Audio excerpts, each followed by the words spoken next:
Fundamental rules and supplementary rules. तो आज हम थोड़ा फंडामेंटल रूल्स के बारे में समझते हैं, फिर कभी सप्लीमेंट्री रूल्स के बारे में समझेंगे, क्योंकि फंडामेंटल जो रूल्स हैं उन्हीं के बाद फिर सप्लीमेंट्री रूल्स की कुछ जरूरत पड़ी इनको बनने के बाद। तो ये आखिर होते क्या है, इसका एक ओवरव्यू देख लेते हैं।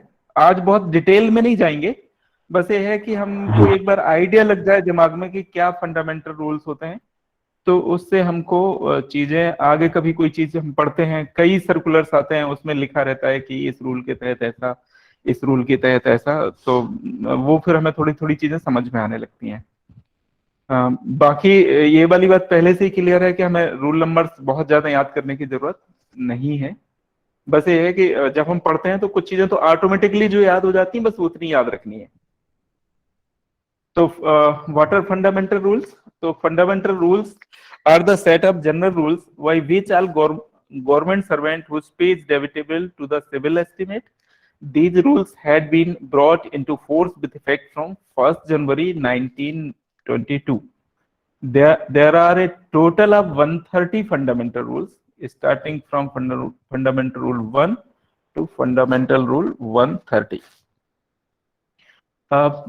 जब अंग्रेज सरकार थी, वो भी गवर्नमेंट ऑफ इंडिया ही थी उस टाइम पे, तब उन्होंने 1 जनवरी 1922 को जो उनके सरकारी कर्मचारी थे उनके लिए पहली बार कोई नियम बनाए थे कर्मचारियों को ध्यान में रखते हुए, तो वो थे फंडामेंटल रूल्स। ये फंडामेंटल रूल्स सोचिए कितने पुराने हैं, 1922। इन नियमों के तहत जो है वो सर्विसेज कैसे की जाएंगी, कैसे अपॉइंटमेंट होगा, कितना पे होगा, किस तरह की चीजें आएंगी, वो सारी चीजें यहाँ पे रेगुलेट की गई इन नियम, इन रूल्स को बना के। फंडामेंटल रूल को अगर हम बांटें तो सबसे पहले फंडामेंटल रूल 1 से लेके 9 तक, पहले नियम से लेके 9वें नियम तक इंट्रोडक्शन एंड डेफिनेशंस हैं इसमें। फंडामेंटल रूल्स के बारे में शुरुआत है, और जो फंडामेंटल रूल जो 9 है, इस 9 रूल में डेफिनेशंस है मेनली, बाकी 1 to 8 इंट्रोडक्शन है। तो जो फंडामेंटल रूल 9 है ये थोड़ा इंपॉर्टेंट है, इससे डेफिनेशंस आ जाती हैं। फिर fundamental rule 10 to 18 general conditions of services, इसमें सारी की सारी जो सर्विसेज हैं सेंट्रल गवर्नमेंट एम्प्लॉय की, उनकी क्या क्या कंडीशंस हैं, जो सिंपल जनरल कंडीशंस हैं उनके बारे में बताया गया है। अब जनरल कंडीशंस में बहुत सारी चीजें आती हैं, जिसमें से पे भी है, ऑनरेनियम है, इसके अलावा और भी कम अलाउंसेस हैं, फिर उनके अपॉइंटमेंट है, से एक सिंपल सिंपल सी चीजें इसमें ये सारी की सारी चीजें हैं वो फंडामेंटल रूल 10 से लेके 18 तक में बताई गई हैं। ये जो पे एंड पे फिक्सेशन वाली जो बात है, इस काफी बहुत सारे नियमों में बात की गई है। फंडामेंटल 19 से शुरू होता है और 43 तक रहता है।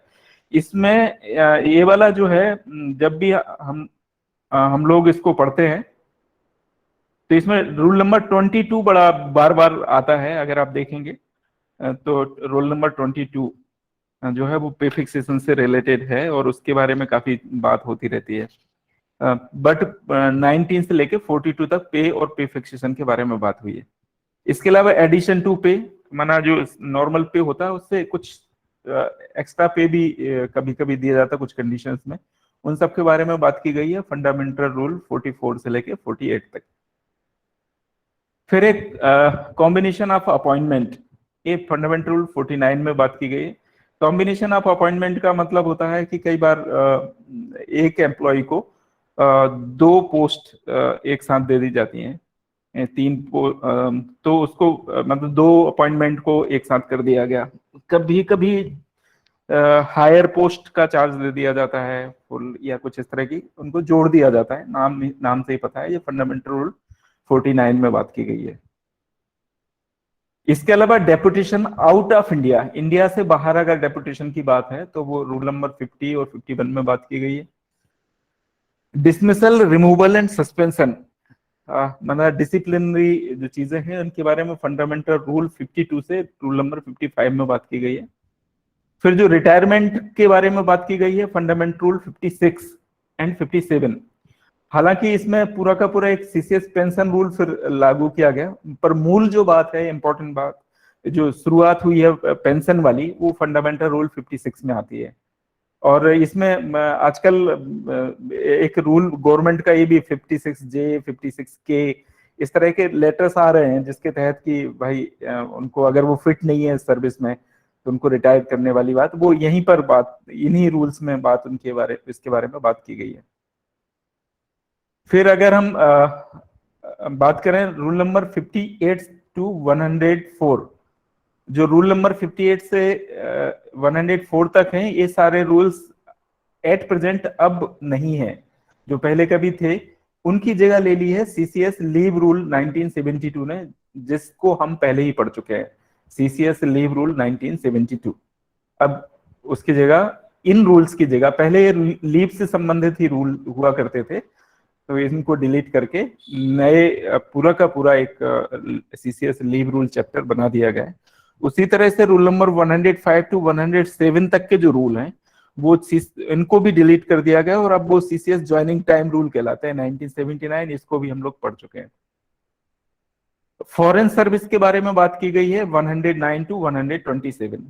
फॉरेन सर्विस के बारे में जब पहली बार जब मैंने फॉरेन सर्विस वर्ड सुना था, तो मुझे ऐसे लगता था कि ये इंडिया से बाहर फॉरेन में कहीं सर्विस करने की बात हो रही होगी, बट बाद में जब पढ़ा तब जाके समझ में आया कि फॉरेन सर्विस का मतलब इंडिया से बाहर, इंडिया के अंदर या बाहर से कोई लेना देना नहीं है। इसका सिर्फ इतना सा मतलब है कि जो अभी हमने डेफिनेशन में पढ़ा था कि ये सारे रूल उन एम्प्लॉय पे लागू होते हैं जो consolidated fund of government of India, जिनको पेमेंट, जिस फंड से पेमेंट मिलता है वो सारे सेंट्रल गवर्नमेंट एम्प्लॉय हैं। तो फॉरेन सर्विस में जिन ऐसे एम्प्लॉय, गवर्नमेंट के एम्प्लॉय गवर्नमेंट की परमिशन से ऐसे डिपार्टमेंट में चले जाते हैं जहां गवर्नमेंट को सैलरी नहीं देनी होती है, पे नहीं देना होता, बल्कि जिस डिपार्टमेंट में जाते हैं other than government of India, वहां से उनको पेमेंट मिलती है, तो वो सर्विस कहलाती है फॉरेन सर्विस।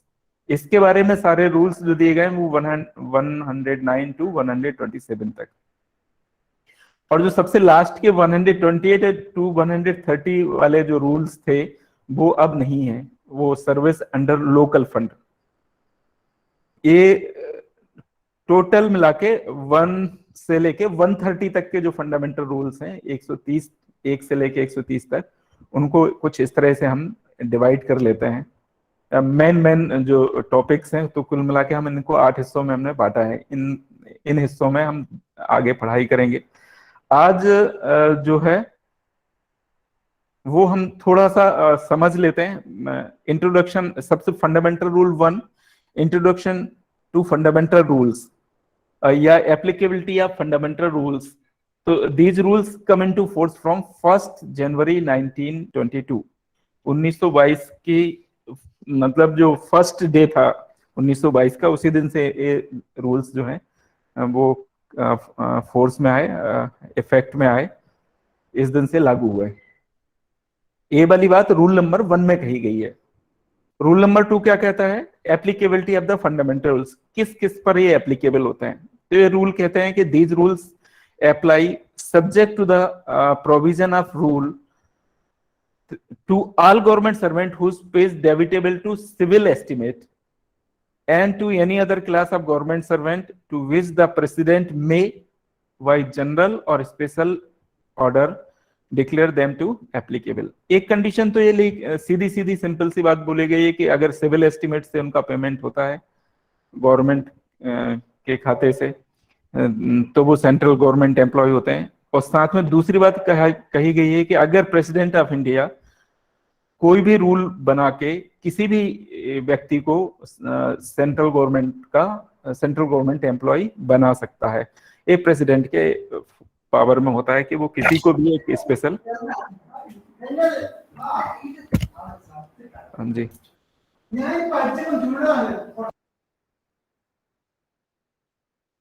तो ये प्रेसिडेंट वाली बात तो हमेशा कोई सा भी रूल होता है तो उसमें हमारे जो प्रेसिडेंट है उनको सभी तरह के अधिकार होते हैं। तो फंडामेंटल रूल जो 3 है इसमें लिखा है exception to application of the fundamental rule, मतलब किन पर लागू नहीं होते हैं एक्सेप्शन। तो these rules do not apply to government servant whose condition of service are govern by army और marine regulations. Army act, marine regulation जो एक्ट हैं उसमें जो आती हैं उन पर ये रूल्स नहीं लगते हैं। जो फंडामेंटल रूल 4 है 5 है, अब वो अस्तित्व में नहीं है, पहले कभी हुआ करता था। बट 5 तो नहीं है, बट 5A है रूल, और 5A रूल कहता है relaxation of the application of fundamental rules. जो फंडामेंटल रूल्स हैं उनके बारे में थोड़ा सा रिलैक्सेशन की बात करता है। जब रूल्स बनाए गए एम्प्लॉइज के लिए तो वेयर एनी मिनिस्ट्री और department of government is of opinion that the operation of any of these rules may cause undue hardship to any person, that ministry of department, as the case may be, may by order or reasons recorded in writing relax the requirement of that rule to such extent and subject to such condition as it may consider necessary for the dealing with the case in a just and equitable manner, provided that no such order shall be made except with the concurrence of the Ministry of Finance। इसमें बहुत सारी बातें एक साथ बोली गई हैं कि जो रूल्स बनाए गए हैं फंडामेंटल रूल्स, उनको रिलैक्स किया जा सकता है। कोई भी डिपार्टमेंट, जो गवर्नमेंट ऑफ इंडिया की डिपार्टमेंट या जो मिनिस्ट्री है गवर्नमेंट ऑफ इंडिया का, वो किसी रूल को रिलैक्स कर सकता है, बट उसमें कंडीशन दी गई है।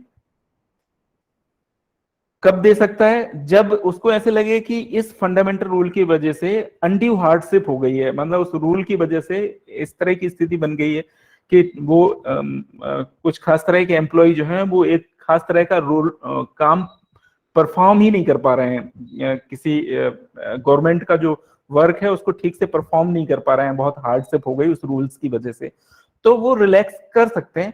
यानी किसी भी पर्सन के लिए the ministry of department as the case में बी, जिस तरह का भी केस हो, मे बी ऑर्डर और reason to be recorded in writing. तो जो रिलैक्स करने की जब बात होगी तो उस रीजन को बाकायदा रिकॉर्डेड किया जाएगा, वो भी रिटन में, कि इस तरह से इस वजह से इसको रिलैक्स किया गया है। साथ में relax the requirement of that rule to such extent, किस तक, कहां तक उसको एक्सटेंड किया गया है, उस रूल को कितना रिलैक्स किया गया है और वो किस कंडीशन में किया गया है। जिस तरह का भी वो केस हो, वो इक्विटेबल मैनर होना चाहिए, उसका जस्टिफिकेशन होना चाहिए कि उसको इस वजह से इसको रिलैक्स किया गया है। बट इसमें जो मिनिस्ट्री या फिर डिपार्टमेंट है गवर्नमेंट ऑफ इंडिया का, वो तभी रिलैक्स कर पाएगा जब वो मिनिस्ट्री ऑफ फाइनेंस से परमिशन लेगा, उसके साथ बात करेगा। Provided that no such order shall be made except with the concurrence of the ministry of finance. Ministry of finance की सलाह के बिना किसी भी तरह का फंडामेंटल रूल में रिलैक्स नहीं किया जा सकता। ये वाली बात कही गई है फंडामेंटल रूल 5A में। रूल नंबर, फंडामेंटल रूल जो है 6, वो कहता है delegation of power under fundamental rules. Delegation of power का मतलब होता है कि जो शक्तियां हैं वो दूसरे लोगों को स्थानांतरित कर दी जाए। गवर्नमेंट की जो पावर है वो दे दी जाती है ऑफिसर्स को, और आगे के ऑफिसर्स को डेलीगेट कर दी जाती है। तो ये फंडामेंटल रूल 6 क्या कहता है? The central government may delegate to any of its officers subject to any condition which it may think fit to impose any powers conferred upon it these rules with the following exceptions। इन्होंने कहा कि किसी भी तरह की जो power है central government की, जो अपनी पावर है उसको ऑफिसर्स को डेलीगेट करते हैं। इसमें कुछ एक्सेप्शन है, यहाँ जो पावर जो डेलीगेट नहीं की जाएंगी वो पावर्स नहीं दी जाएंगी। वो क्या, ये ऑप्शन कहता है all power to make rules, मतलब किसी भी ऑफिसर को ये वाली पावर डेलीगेट नहीं की जाएगी। All power to make rules, नियम बनाने की पावर नहीं दी जाएगी।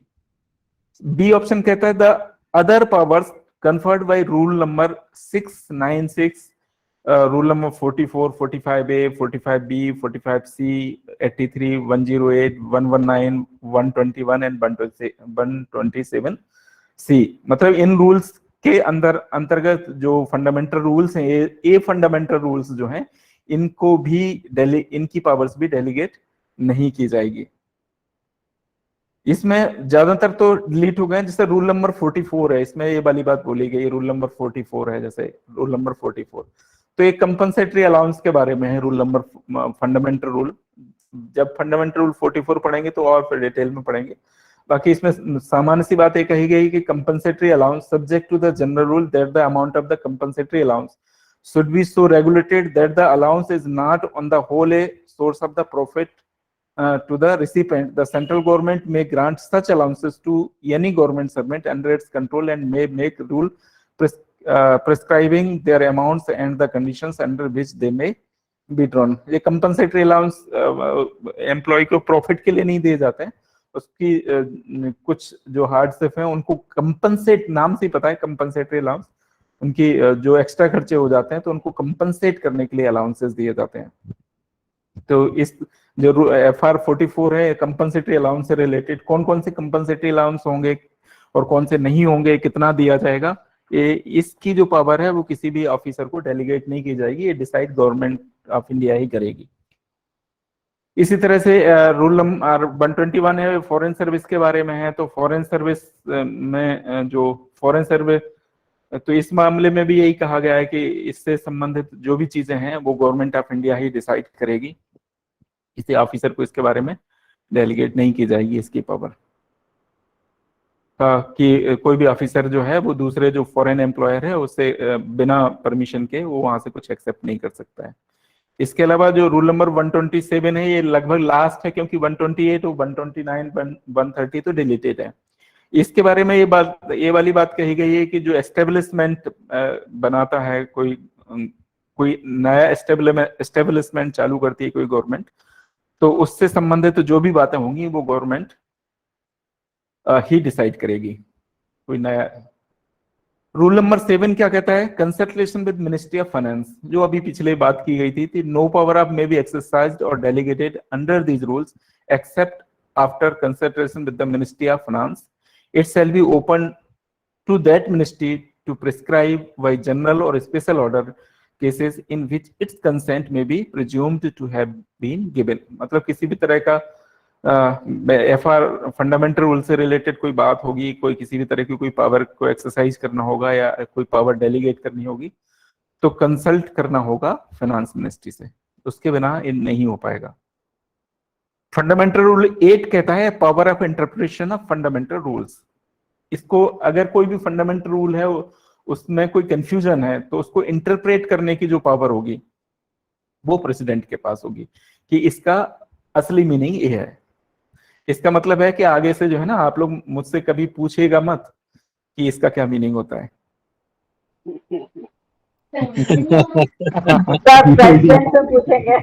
प्रेसिडेंट से पूछेंगे सर। ठीक है ठीक है, FR2 लग जाएगा तो। हाँ चलिए ठीक है। तो फिर आ जाता है फंडामेंटल रूल 9। इसके बारे में बात हम कर ही चुके हैं कि जो सेंट्रल गवर्नमेंट एम्प्लॉय हैं इनसे रिलेटेड बहुत सारी बातें होंगी, उनके बहुत सारे बर्ड्स होंगे, जो पे है, फॉरेन सर्विस है, एम्प्लॉय है, किसको क्या मानेंगे उसको पूरा डिफाइन किया। जब भी कोई रूल बनाए जाते हैं तो उनको पूरा डिफाइन किया जाता है, एक एक टर्म को डिफाइन किया जाता है। तो वो सारी डेफिनेशंस फंडामेंटल रूल 9 में है। जब हम फंडामेंटल रूल 9 ही पढ़ेंगे तो उन सारी डेफिनेशंस को और आगे फिर डिस्क्राइब करेंगे।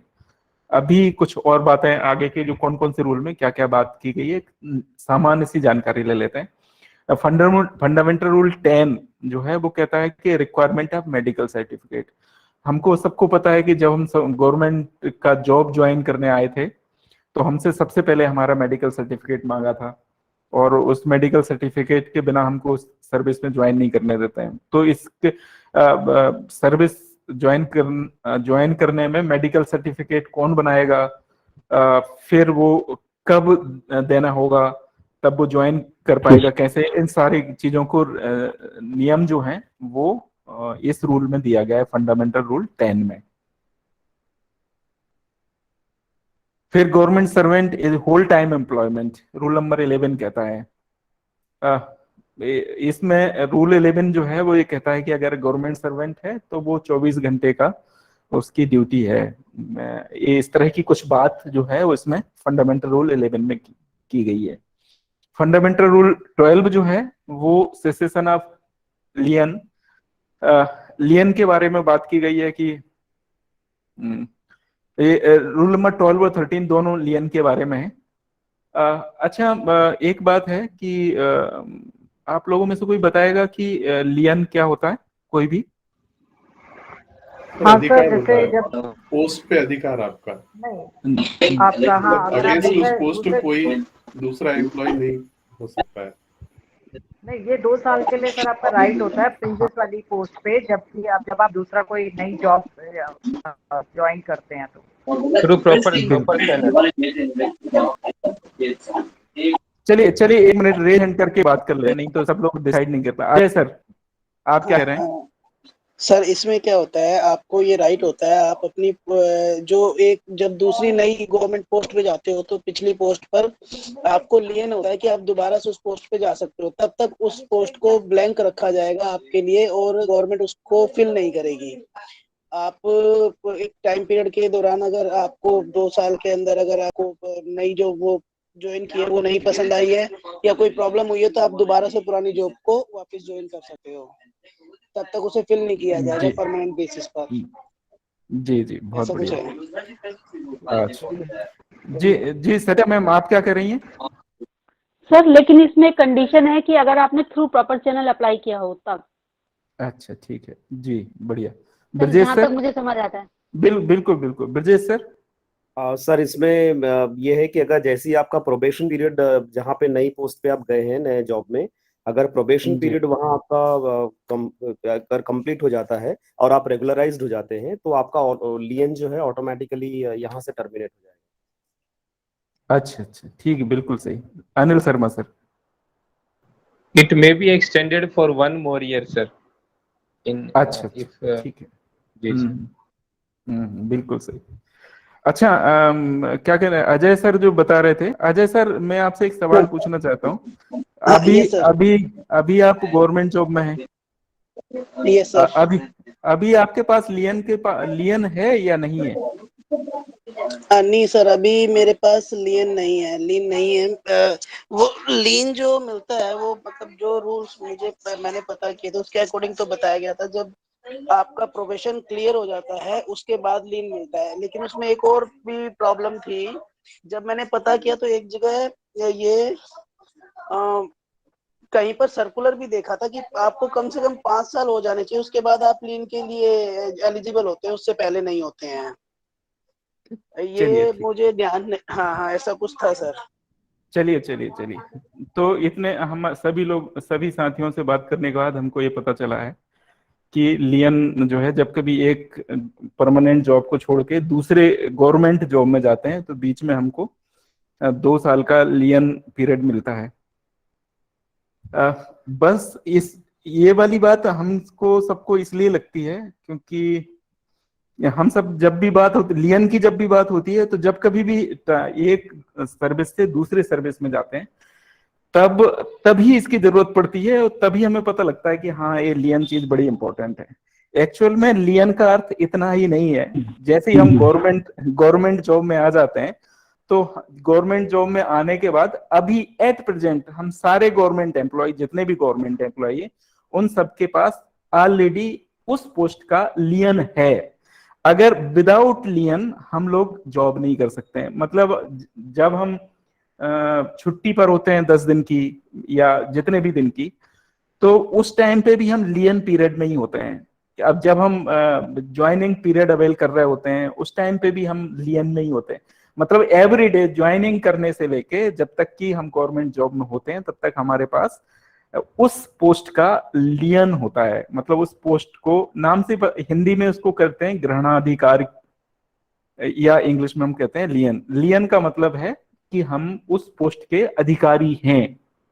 तो अगर हमारे पास लियन नहीं है, इसका मतलब है कि या तो हम डिसमिस्ड हो गए हैं, या टर्मिनेट हो गए हैं, या रिटायर हो गए हैं, या रिजाइन कर दिया है।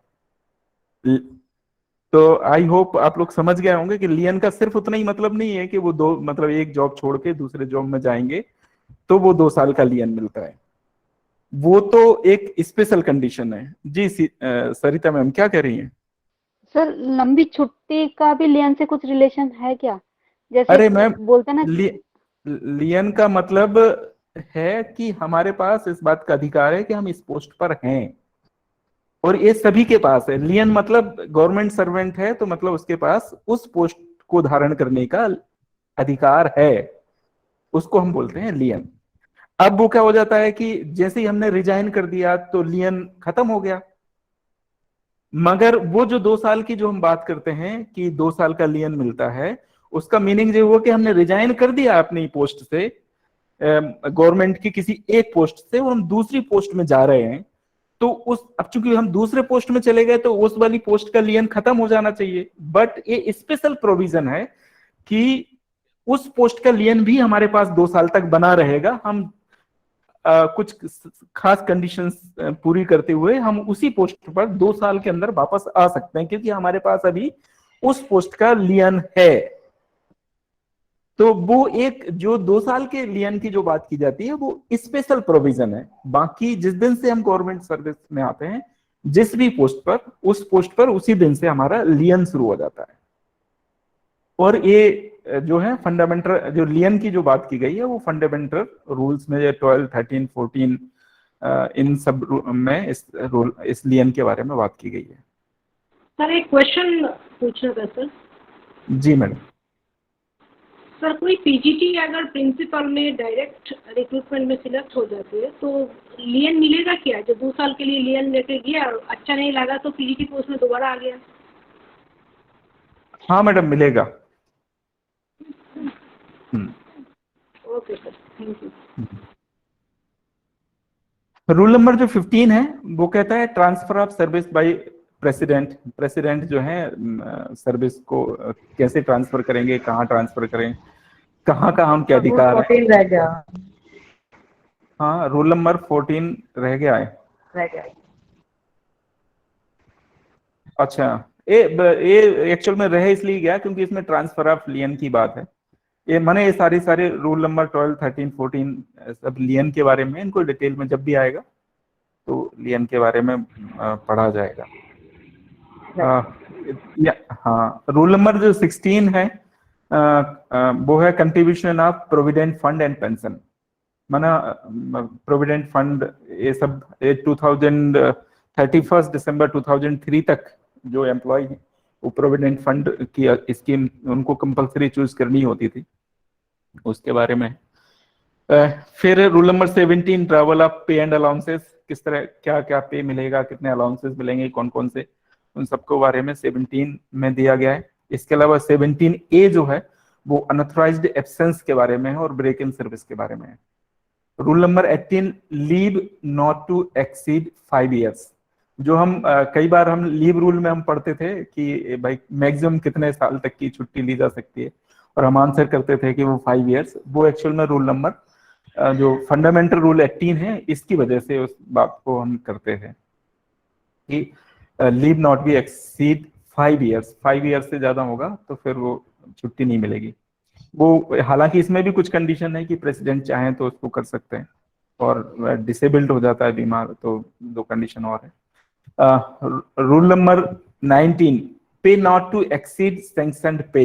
ये फंडामेंटल रूल 19 कहता है कि जो सैंक्शनड पे होता है जिस भी एम्प्लॉय का, उसकी फिक्स होती है पे कि इतना उसको उस पोस्ट के लिए इतना मिलेगा। जब भी एडवर्टाइजमेंट आता है किसी भी अपॉइंटमेंट का तो उसमें पहले से ही लिखा होता है कि ये पे स्केल होगा उसका। तो जो भी सैंक्शनड पे होती है उससे ज्यादा पे नहीं दी जा सकती किसी गवर्नमेंट एम्प्लॉय को, ये फंडामेंटल रूल 19 कहता है। फंडामेंटल रूल 20 जो है वो ट्रेनिंग के दौरान या कहीं बाहर मतलब अपने हेडक्वार्टर से बाहर चला जाता है ट्रेनिंग में या कोई स्टडी के दौरान, तो उस समय किस तरह का पे मिलेगा वो उसके बारे में बात करता है। फंडामेंटल 21 जो है वो डिलीट कर दिया गया है। 22 ये पे फिक्सेशन के बारे में है।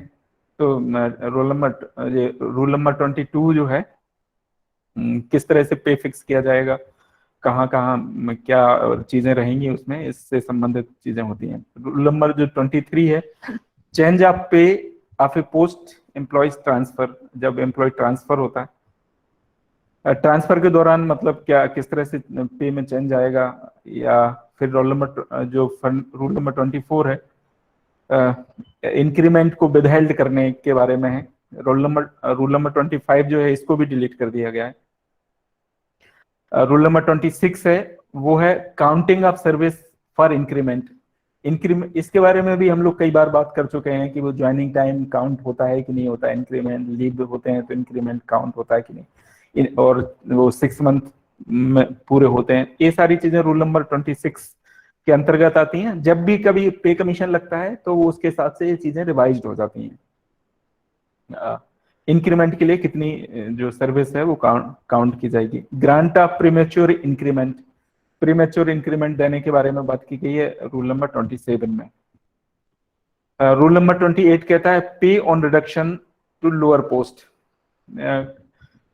अगर कोई एम्प्लॉय है वो अपनी जिस पोस्ट पर है उससे नीचे वाली पोस्ट पे चला जाता है तो किस तरह से पे लगेगा उसका, उसके बारे में बात करता है रूल नंबर 28।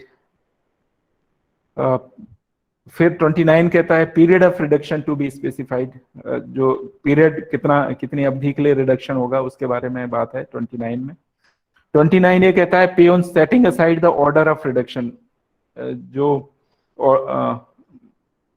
पे है उसका कितना रिड्यूस किया जाएगा, कितना नहीं रिड्यूस किया जाएगा, किस तरह से सेट किया जाएगा, ये 29 ए में बात की गई है। रूल फंडामेंटल रूल 30 जो है वो डिलीट है।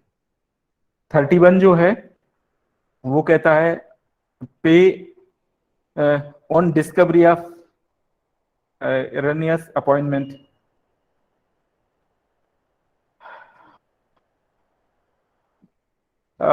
अपॉइंटमेंट जब भी होगा तो उसमें किस तरह का पे होगा उसके बारे में बात की गई है। 32 डिलीट है। 33 जो है वो कोई भी एम्प्लॉय है वो ऑफिशिएट करता है हायर पोस्ट पर या उसके सिमिलर पोस्ट पर, उस समय पे क्या होगा। 34 डिलीट है। 35 में बात की गई है जो ऑफिशिएटिंग पे होगा वो उसकी कितनी लिमिट होगी। इस तरह से ये सारे जो है 36 है वो एक्टिंग प्रमोशन के बारे में है। एडजस्टमेंट ऑफ पर्सनल पे, ये पे के कुछ चीजें होती हैं जैसे पर्सनल पे है तो वो 37 में कहा गया है। 38 को डिलीट कर दिया गया है। जो 39 है वो कहता है pay of temporary post not likely to be permanent.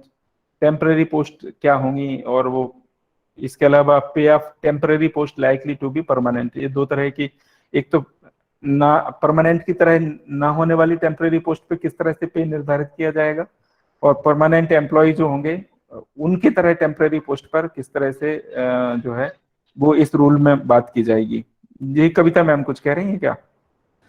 Ji sir मैं पूछ रहा हूँ ये सारे रूल्स याद रखने पड़ेंगे नंबर से कि नहीं ना मैम, इस तरह की कोई बात नहीं है। इन सबको इस बारे में आज हम सिर्फ ये देख इसलिए रहे हैं ताकि मतलब हमें एक ओवरव्यू, एक आइडिया मिल जाए कि आखिर होता ये फंडामेंटल रूल्स होते क्या, याद नहीं रखना है। एक जब मैं छोटा था तो मेरी दादी ने एक कहानी सुनाई थी कि 4 अंधे थे, उन्होंने वो उनको हाथी मिल गया तो एक अंधे ने जो है पूंछ पकड़ ली और उसने कहा कि हाथी रस्सी जैसा होता है। किसी ने उसका पैर पकड़ लिया और उसने कहा कि ये खंबे जैसा होता है। और फाइनली हाथी ना खंबे जैसा होता है ना रस्सी जैसा होता है। उसका कारण क्या है? क्योंकि वो अंधे लोगों ने जो जितना अनुभव किया उस हिसाब से उसको डिफाइन कर दिया। तो यहाँ पर ये सारे रूल्स एक बार दिखाने का मेरा मकसद सिर्फ इतना सा है ताकि हम एक बार हाथी को ठीक से देख लें, ताकि हम कह सकें कि हाथी मतलब एक। याद करने की कोई बात नहीं है। जी सर, एक्चुअली कल भी यही हुआ, मेरे मार्क्स बहुत सारे कट गए जब हम लोग आर्टिकल वगैरह देख रहे थे तो मैं उतना उसको मेमोराइज नहीं कर पाई तो उसमें मार्क्स कट गए थे। तो मुझे तो टेंशन हो गया कि इतने कैसे।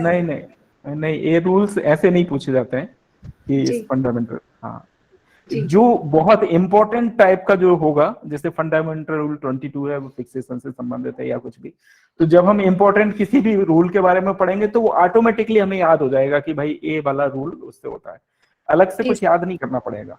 जी सर थैंक यू सर। ये 41, 42, 43 जो हैं फंडामेंटल रूल्स, इन सबको डिलीट कर दिया गया है। इसके अलावा जो रूल नंबर 44 है वो कंपनसेटरी अलाउंसेस के बारे में अभी हमने थोड़ी देर पहले ही बात करी थी। 45 है वो रेसिडेंशियल एकोमोडेशन के बारे में, जो किस तरह से क्वार्टर्स अलॉट होंगे, क्या होंगे, सरकारी जो आवास होते हैं उनको कैसे अलॉट करेंगे, कहाँ, उसकी क्या 45 में लाइसेंस फी, 45B में licence fee for others, 45C emoluments of the determination of the licence fee, ये सारी जो है 45, 40 ये सब रेसिडेंशियल एकोमोडेशन के बारे में। ऑनरेनियम क्या होगा वो 46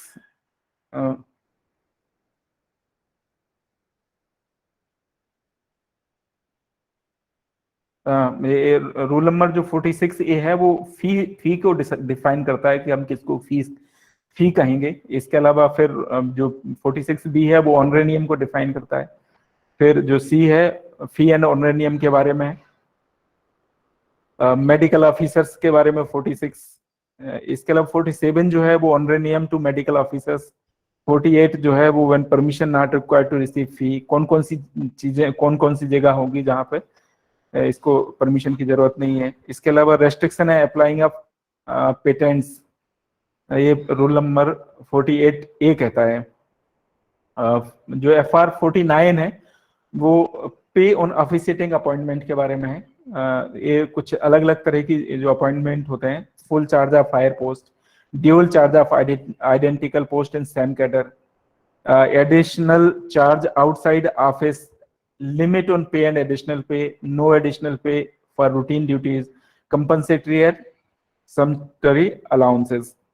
ये जैसे कंपनसेट, ये सेंचुरी जो अलाउंस है ये 7CPC में इसको हटा दिया गया है। सेंचुरी अलाउंस का मतलब नॉर्मली जब कभी सरकारी कार्यालय में कोई ऑफिसर आता तो उसके स्वागत के लिए कुछ खर्चे किए जाते थे तो उसको बोला जाता था सेंचुरी अलाउंस। आजकल वो 7CPC में ये बाहर है।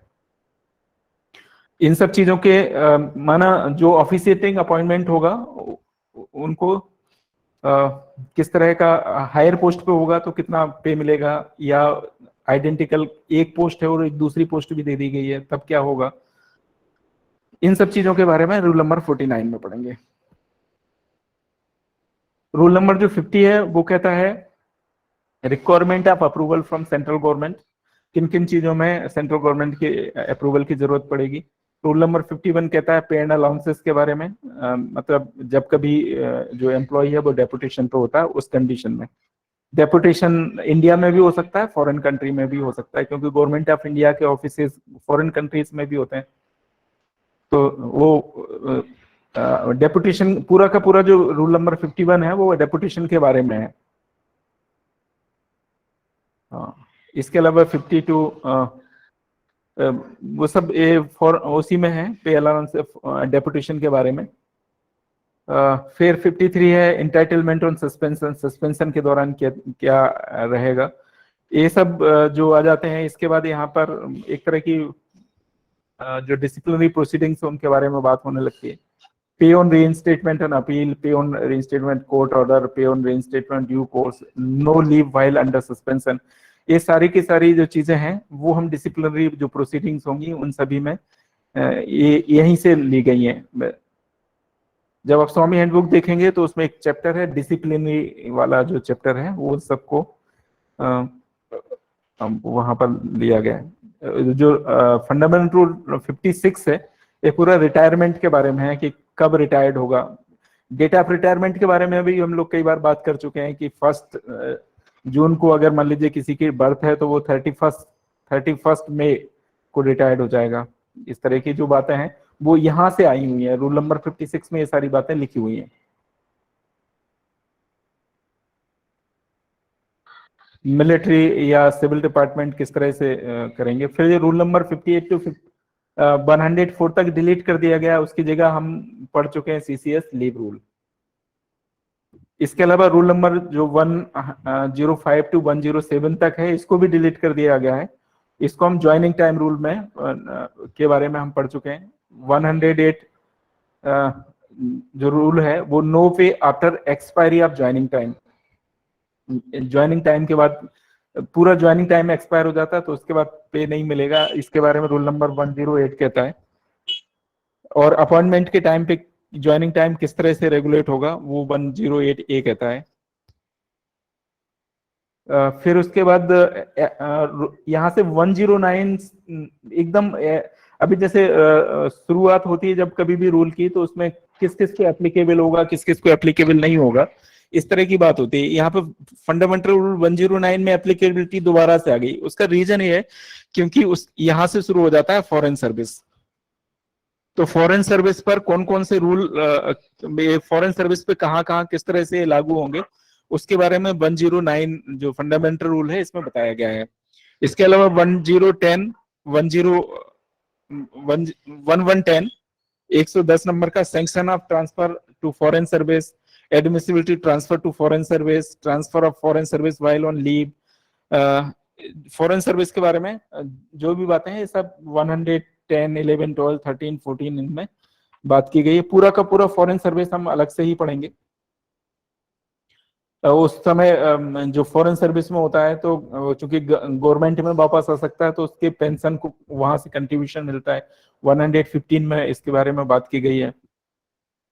Rate of contribution of pension and leave ये 1116 में बात की गई, 116 में बात की गई है। किस तरह से वहां पे सैलरी फिक्स होगी 117 में बात की गई है। और 118 जो है 118 नंबर का ये डिलीट कर दिया गया है।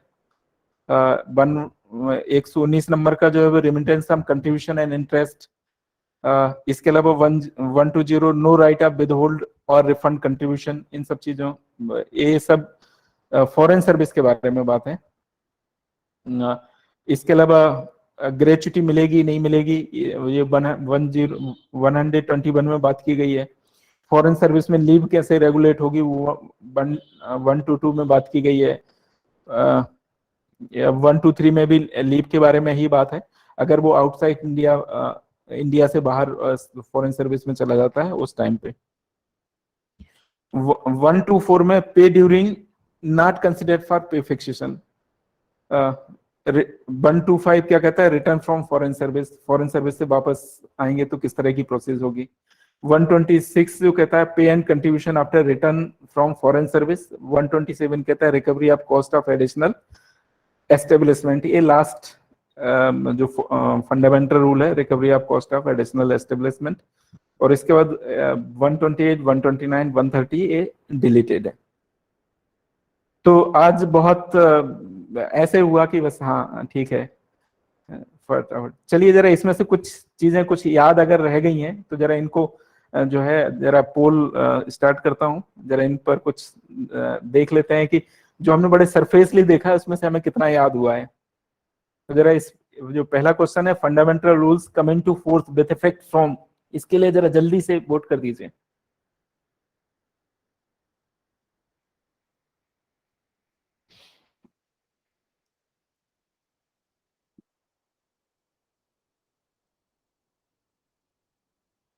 बहुत बढ़िया, सभी को याद है ये वाली बात। तो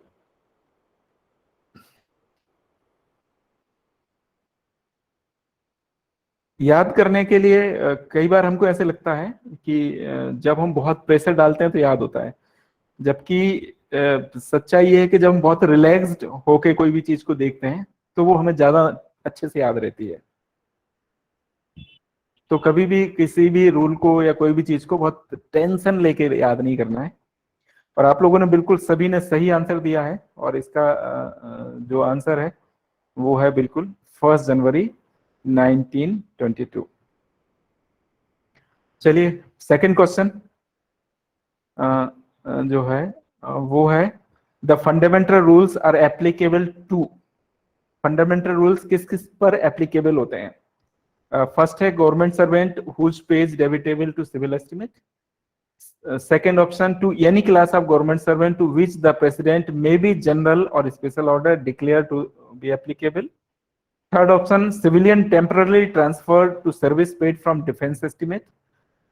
Fourth, personal of the defense account of department. Or fifth, government servant whose conditions of service are governed by army और मराइन रेगुलेशन। हालांकि इतनी सारी चीजें मैंने डिस्कस नहीं की थी इन सारे इसमें, चूंकि बहुत ही ओवरव्यू था, बट ये पूरा जो है जब रूल को पढ़ेंगे तो उसमें ये काफी चीजें लिखी हुई हैं।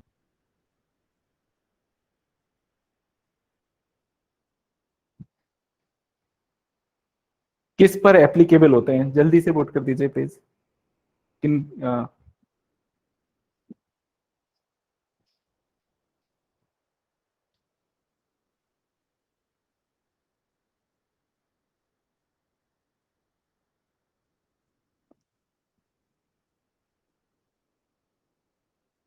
चलिए इसका आंसर देख लेते हैं। पोल जी सर, पोल में option number 5 is not visible, that is missing.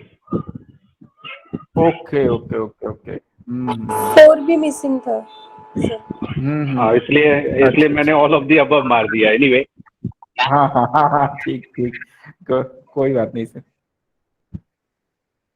चलिए तो इसका जो आंसर है वो 1, 2, 3 एंड 4 है, इन सब पर एप्लीकेबल है। जो 5th वाला ऑप्शन है, government servant whose conditions of the service are govern by army and marine regulations, इन पर लागू नहीं होते हैं ये जो रूल्स हैं फंडामेंटल रूल्स, बाकी सारी जगह लागू होते हैं। Government servant whose pays debitable civil estimate, any class government servant to which the president may be general or special order, president अपने किसी जनरल या स्पेशल ऑर्डर से, तो ये तो सब पे लागू होता ही है, ये कहीं भी आप जाएं किसी भी रूल में जाएं तो ये वाली होती है, उसमें लागू हो गई होगी। फिर जो civilian temporary transfer to service paid from defence estimate,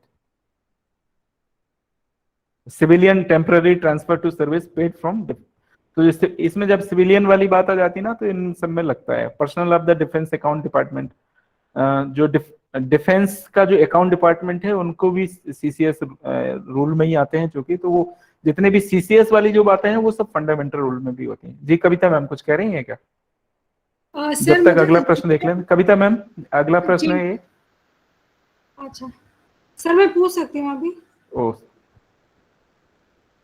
हाँ हाँ जी सर, लास्ट वाले क्वेश्चन में जहाँ पे डिफेंस वाला बात आ रहा था तो मुझे डिफेंस को लेके कंफ्यूजन हो रहा था। मुझे ऐसा लगता है कि वो आर्मी से रिलेटेड होते हैं तो उनके रूल्स अलग होते हैं, तो वहां पे थोड़ा कंफ्यूजन हो जा रहा था। मैम क्या है ना, जो डिफेंस वाले डिफेंस डिपार्टमेंट है उसमें कुछ एम्प्लॉय जो है वो सिविलियन भी होते हैं।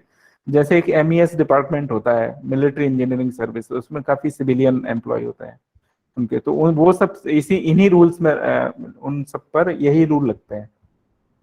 तो सर इससे रिलेटेड पहले भी हमने क्वेश्चन किए थे, तो वहां पे ये ध्यान रखना पड़ेगा यदि सिविलियन लिखा हुआ है और डिफेंस लिखा हुआ है तो वो फिर जनरल में एप्लीकेबल रहेगा। हाँ हाँ बिल्कुल मैम जी। तो क्वेश्चन है कि who has the power to relax a rule as and when operation of the rule may cause undue hardship to any person, any department or ministry। किसके पास रिलैक्स करने की पावर है इन फंडामेंटल रूल्स को? Department of personnel and training को, chief justice of India को, department of ministry to which person belongs with concurrence of ministry of social justice and empowerment, department of ministry to which person belong with the concurrence of the ministry of finance. ये 4 options हैं, इनमें से सही वाला option कौन सा है, इस पे वोट कर दीजिए जल्दी से।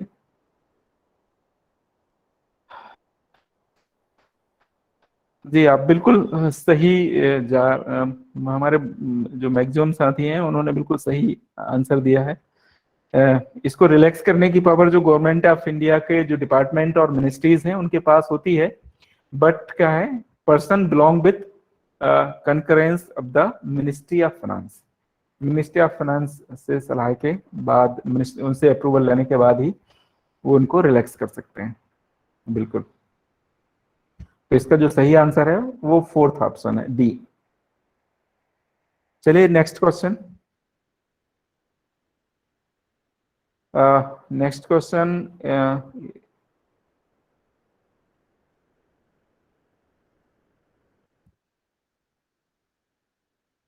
द क्वेश्चन ये कहता है कि the central government may delegate to any of its officer any power conferred by the departmental rule except power to make rules, power to grant compensatory allowance, power to give permission to accept a pension or gratuity from foreign employer, and the power to reduce the amount of recoveries on account of establishment employed of the benefit of the particular person। और इसमें से जो options होंगे वो ये है कि कौन सा पावर है, कौन सा ऑप्शन है, only A and C, A B C और ऑल ऑफ द अबव। इसका जो है पोल नहीं हो पाएगा, तो रेज हैंड करके भी बता सकते हैं आंसर। इसका पोल नहीं है जी। अनिल ए है सर इसका, पावर टू मेक। अच्छा, ये बहुत सारे हैं क्या? हाँ, ये इनमें से बताना है ओनली सर। ओके। हाँ, अजय सर। सर इसमें सर ए आंसर है, पावर टू मेक रूल्स। वैसे इसमें कुछ और भी आपने बताया था, शायद रिलेटेड टू कंपनसेटरी अलाउंस भी था। हाँ, ये सर कंपनसेटरी अलाउंस भी बताया था, एक न्यू एस्टेब्लिशमेंट का भी बताया था जी। Satyaprakash ji. All of the above, sir. जी। अनिल शर्मा सर। हाँ सर, सारे ही हैं सर। और क्या मेरे को नीचे वाला दिखा नहीं था सर। जी। दीपक सर। फर्स्ट वाला सर ये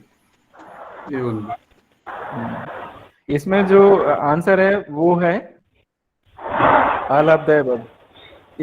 ये जो है पावर्स हैं, इनको डेलीगेट नहीं करेगी government. Power to make rules, power to grant compensatory allowance, power to give permission to accept a pension of gratuity from foreign employer. जो फॉरेन एम्प्लॉयर से ग्रेच्युटी और पेंशन एक्सेप्ट करनी है या नहीं करनी है, इसकी परमिशन सिर्फ गवर्नमेंट ऑफ इंडिया ही देगी। मतलब उसका कोई ऐसे नहीं होगा कि इस वाली पावर को डेलीगेट नहीं किया जाएगा।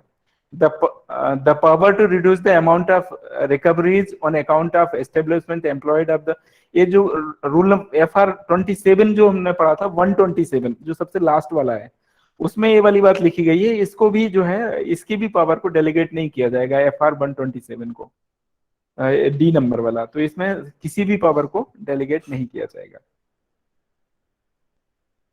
धन्यवाद सर। FR सेक्शन भी कहिए सर। जी।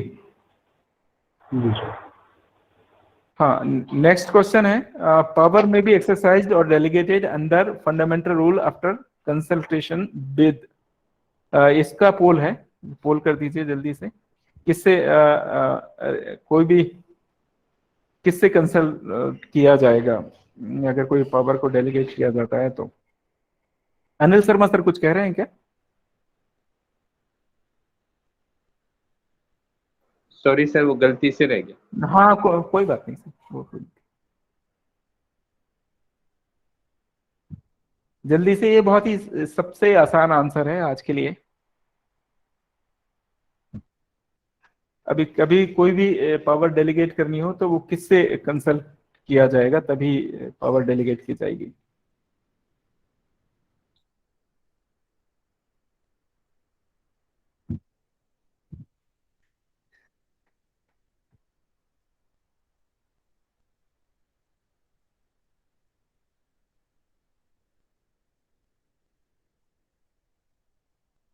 इसका जो बिल्कुल सही है, आप लोग सभी सही बोल रहे हैं, और वो है फाइनेंस मिनिस्ट्री।